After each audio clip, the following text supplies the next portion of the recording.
যাদের real expiry যাচ্ছে আমাদের অর্থমন্ত্রী, পরিকল্পনা মন্ত্রী, আমাদের ক্যাবিনেট সেক্রেটারি, ওনাদের থেকে আমরা শুনেছি। জাস্ট আমাদের জাস্ট কেউ কেউ এই প্রসঙ্গগুলো তুলেছে যে কিছু কিছু ক্ষেত্রে আমরা দুর্নীতির কথা সবসময় বলতাম। যেমন আপনার জমি অধিগ্রহণ নিয়ে দুর্নীতি, জমি অধিগ্রহণ করার সময় যে এত বেশি দাম বৃদ্ধি করে দেখায় এই জন্য প্রকল্প ব্যয় বেড়ে যায়। তারপরে আপনার পিডাব্লিউডিতে জিনিসপত্রের দাম অনেক বাড়িয়ে বিক্রি করে, বালিশকাণ্ড আপনাদের মনে আছে। এই সমস্ত বিষয়ে পদক্ষেপ যেন নেওয়া হয়, এগুলি আলোচনা হচ্ছে।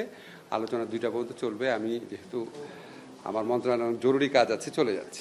দুর্নীতির বিষয়টা নিয়ে আপনারা কাজ করছেন এক বছর প্রথম থেকে, আপনাদের পত্রসূচনা এই দুর্নীতির বিষয় নিয়ে আপনারা প্রকল্পের দুর্নীতি, আমাদের প্রকল্পের দুর্নীতির ব্যাপারে ধরেন আমি যে এই জিনিসগুলো ভালো বুঝি না, এগুলি তো পরিকল্পনা কমিশন আছে, পরিকল্পনা মন্ত্রণালয় আছে, আমাদের অর্থ মন্ত্রণালয় আছে, ওনারা দেখছেন। আমাদের যারা সিনিয়র সচিবরা আছেন ওনারা দেখছেন।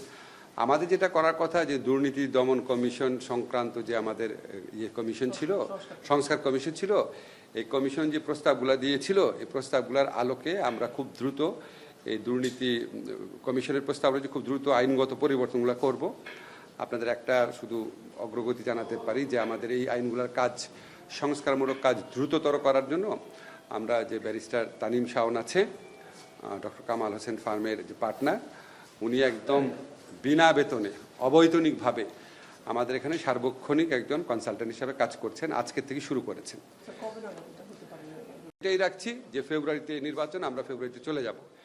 এখন রাজনৈতিক দল তো বিভিন্ন উদ্দেশ্যে বিভিন্ন কথা বলে এবং ওইটা তো একটা রাজনীতির প্রক্রিয়া, আপনারা তো এটা সবসময় দেখছেনই। এখন বাংলাদেশে যারা ট্র্যাডিশনালি যে সমস্ত রাজনৈতিক কথাবার্তা হতো, এখনও ঠিক ওই রকমভাবেই কথাবার্তা হচ্ছে। কথাবার্তা খুব বেশি গুণগত পরিবর্তন হয় নাই। ফলে নির্বাচনের সময় নিয়ে কে কী বললো না বললো, এটা আপনার রাজনৈতিক প্রক্রিয়ার অংশ হিসেবেই দেখবেন। আমাদের সরকারের পক্ষ থেকে আমরা দৃঢ় প্রতিজ্ঞ আছি। আমাদের স্যার একজন সর্বজন স্বীকৃত একজন বিশ্ব পর্যায়ে নন্দিত মানুষ, উনি নিজে ঘোষণা করেছেন এবং ওনার এই ঘোষণার থেকে আমাদের পিছিয়ে আসার বিন্দুমাত্র মানে চিন্তা নাই, বিন্দুমাত্র চিন্তা নেই।